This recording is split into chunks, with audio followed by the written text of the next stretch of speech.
여러분 안녕하십니까? 다산에듀 강사 권동서입니다. 필기시험이 점점 가까워지면서 많은 수험생분들께서는 내가 시험에 합격할 수 있을까? 그리고 내가 아는 문제들이 시험에 나올까? 보건 문제에 나오기 전에 시험을 치는데 괜찮을까? 또는 이제 기출문제를 풀 때 몇 점 이상이 나와야 좀 안정권이라고 할 수 있을까 등 많은 걱정거리, 고민, 궁금증을 갖고 계실 것입니다. 먼저 이러한 궁금증들이 생기는 배경의 공통점이 무엇이냐면 바로 시험 합격에 대한 확신이 필요하기 때문입니다. 시험이 얼마 남지 않은 시점에서는 시험일이 다가오면 다가올수록 아직 치지 않은 시험에 대한 두려움이 커질 수밖에 없습니다.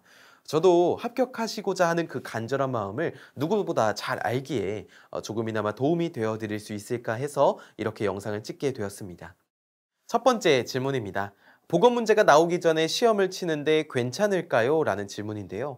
물론 이 보건 문제를 풀어보는 것은 실제 시험에서 많은 도움을 받을 수 있습니다. 바로 그 해당 회차에 출제된 문제이므로 그 문제에서 나올 확률도 높다라고 볼 수가 있겠죠. 하지만 그 보건 문제가 내 합격을 결정짓는다라고는 단정 지을 수 없습니다. 기본적으로 CBT 필기 시험에서는 이 출제되는 문제들이 다 문제은행에서 출제가 됩니다. 기존에 출제되었던 문제를 포함해서 새롭게 추가되는 신출 문제까지 해서 구성이 돼서 출제되는 것이죠. 그리고 이 필기 시험에서는 기출문제의 비중이 약 50에서 60% 이상을 차지하고 있는데요. 우리가 이 필기 시험을 준비하면서 수많은 기출문제를 풀어보게 되는데 여러 회차들을 반복해서 풀다 보면은 우리가 반복해서 출제된 유형이 무엇인지를 잘 알게 됩니다. 따라서 그렇게 기출문제들을 잘 학습을 해왔다면 실제 시험을 볼 때 이 좋은 점수를 얻을 확률이 높다라고 볼 수가 있겠죠. 그렇기 때문에 보건 문제를 보지 않는다라고 해서 시험에 떨어지지는 않을 것이라고 생각을 합니다. 노력은 결코 배신하지 않습니다. 너무 걱정 마시고 끝까지 최선을 다해서 시험에 임해 주시면 좋을 것 같습니다. 네, 두 번째 질문입니다. 기출문제를 풀 때 몇 점 이상이 나와야 안정권이라고 할 수 있을까? 사실 이 질문에 대해서는 좀 명확하게 답변을 드리기는 어려운 것이 사실입니다.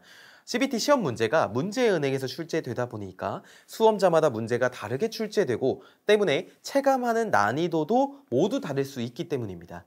따라서 이 기출문제집을 풀 때 나온 점수가 실제 시험 점수가 된다라고 확신하기는 어렵습니다. 하지만 제가 그동안 수많은 수험생분들과 그리고 여러 합격 후기, 질문 이런 것들을 봤을 때 그리고 제 주변 사람이라든지 제 개인적인 학습 경험을 토대로 말씀을 드리면 최소한 기출문제집을 풀 때 반복해서 풀 때 그 점수가 80에서 85점 이상은 나와야 한다고 생각을 합니다. 어떤 분들께서는 이렇게 생각하실 수 있어요. 이 커트라인이 너무 높은 것이 아닌가요? 라고 궁금해하실 수는 있겠죠. 그렇죠? 그런데 제가 이렇게 잡은 이유는 무엇이냐면 이 점수가 나온다는 것은 무엇이냐면 우리가 그동안 기출문제집을 풀 때 그 출제되었던 문제들에 대해서 대비가 잘 되어 있다라고 나타내는 것이다 라고 볼 수 있기 때문입니다. 따라서 기출문제의 대비가 잘 되어 있고 우리가 정규 이론에서 배웠던 내용들을 잘 적용할 수 있는 확률이 높다라고도 볼 수 있기 때문에 제가 다음과 같이 말씀드렸다라고 볼 수 있겠습니다. 실제 시험을 보실 때 기출문제에서 봤던 문제들 또는 이 기출문제는 기출문제인데 수치만 바꿔서 출제된 문제들 또는 아예 새롭게 출제된 문제들을 만나게 되는데 그렇다면 이 시험 시간 내에서는 어떻게 풀어야 될까요? 바로 내가 아는 문제들부터 빠르게 풀어낸 후에 수치 변형된 거는 한 번 더 검사를 해보고 마지막으로 이 새롭게 만나는 문제들을 푼다면 분명 더 좋은 점수를 얻을 확률이 높아질 것입니다. 무엇보다도 제가 계속 강조하는 것은 자기 자신을 믿고 끝까지 임하라는 것입니다. 그러면은 진짜 꼭 합격하실 수 있으니까요. 끝까지 포기하지 마시고 최선을 다해 주시길 바라겠습니다. 이번 영상이 많은 도움이 되셨길 바라면서 저는 이만 인사드리겠습니다. 고맙습니다.